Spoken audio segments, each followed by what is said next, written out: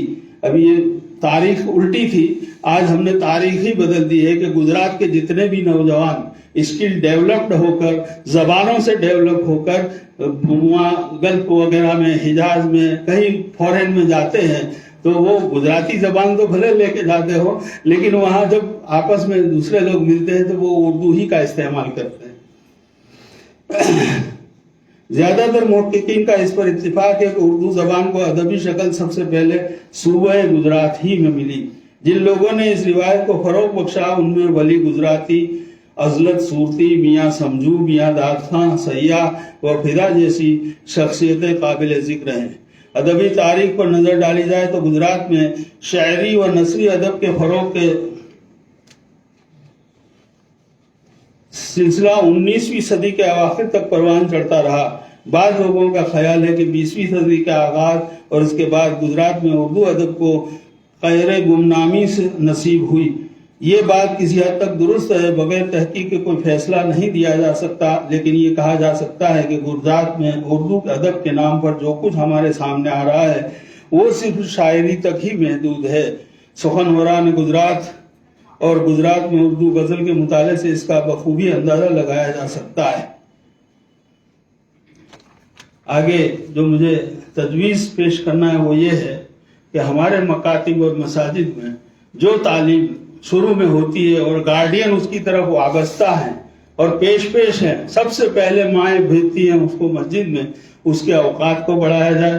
اور حکومت سے تعاون لینے کے لیے ہم اتنا کر سکتے ہیں کہ کبھی تو ایک درخواست دیں، کبھی تو ایک مطالبہ کریں کہ جو آپ پرائمری اسکول 1 سے 4 دھورن کی، اس میں بھی 25,000 اب ڈپوزٹ ہے، چاہے اردو کی لو، مراٹھی کی لو، کوئی بھی لو. لیکن ہمارے پاس تو یہ پرائمری اسکول ہیں، مکتب کے طور پر ہیں، اور پھر ہم وہ مالی جانی وہ انگریزی کے شوق میں یا جاب کے شوق میں، انٹیلیجنٹ جاب کے شوق میں اس کو پہلے دھورن میں بھی داخل کرتے ہیں، KG میں داخل کرتے ہیں، انگلش میڈیم میں داخل کرتے ہیں، اور اس پر بھی ماں اور باپ دونوں برابر آمادہ ہوتے ہیں کہ نہیں فیس والی میں جائیں گے، اور زیادہ سے زیادہ ایک اسٹیٹس بن چکا ہے. لیکن کم از کم ہم اپنے یہ مکاتب کو، یہ گارڈین کا جو یہ ولولہ ہے، شوق ہے، اس کو اپنی گود میں لے کر آگے اس کو بھیجیں کہ جتنے بھی ہمارے یہاں، میں بتلا دوں کہ 5 لاکھ سے زائد مکاتب ہمارے یہاں چلتے ہیں گجرات میں. اگر 5 لاکھ پرائمری اسکولیں نہ دیں، 2 لاکھ بھی دیں تو اردو کی ترقی بہت ہو سکتی ہے. کیونکہ وہاں امام صاحب صرف اردو کی تحریر ہاتھ سے لکھ کر سکھاتے ہیں کہ دیکھیے الف ہے، یہ با ہے، یہ تا ہے، پھر آگے الفاظ بھی سکھاتے تو تحریر ہے، اور کہتے بھی ہے کہ تو اس کو مشق کر، تختی دیتے ہیں کہ اس پر لکھ کے لا. لیکن افسوس کہ اس پر محنت نہیں ہوتی. ایک یہ کرنے کی ضرورت ہے، حکومت سے مطالبہ کرے کہ جہاں اچھے مکاتب ہیں، مساجد کے پاس انفراسٹرکچر بھی ہے، کہیں کہیں تو مکتب کے پورے اسکول کی ٹائپ چلتے ہیں، بڑی بڑی درسگاہیں ہیں، لیکن تعاون ان کا ہمارے چندوں سے ہوتا ہے. اگر حکومت خالی اس کو یہ کہہ دے کہ بھئی یہاں سے پاس ہونے والا بچہ 4 دھورن ہوگا، اور بڑے بڑے مدارس، ہم نے ایک مدرسے کا دورہ بھی کیا ابھی صدر صاحب نے کہا کہ ایسے مدارس 100 سے اوپر ہیں جہاں 8-10 سال عالم فاضل کی تعلیم ہوتی ہے، جیسا اس میں آیا کہ اس کو سینئر سیکنڈری کا درجہ اگر حکومت دے دے، کیا بگڑ جائے؟ ہمیں نہ پیسے لینے ہیں، حکومت سے کوئی پیسہ نہیں لینا، لیکن اس کو سند دے دے تاکہ وہ آگے گریجویشن کر سکے، اور اس کو جاب لینے کے لیے اگر کوئی کام لینا ہو. حالانکہ اسلامی طریقہ یہ نہیں، جاب لینے کے لیے تعلیم نہیں لینی، تہذیب پیدا کرنے کے لیے تعلیم لینی ہے. تو انشاءاللہ یہ 2 تجویز میری ہے. اگر آپ صدر صاحب اور ہمارے صدبانہ ٹرسٹ کے شبیر ہاشمی صاحب اور آگے جو بھی مہمان آنے والے ہیں ان کے سامنے یہ تجویز رکھیں، اگر کچھ فائدہ ہوگا انشاءاللہ. شکریہ.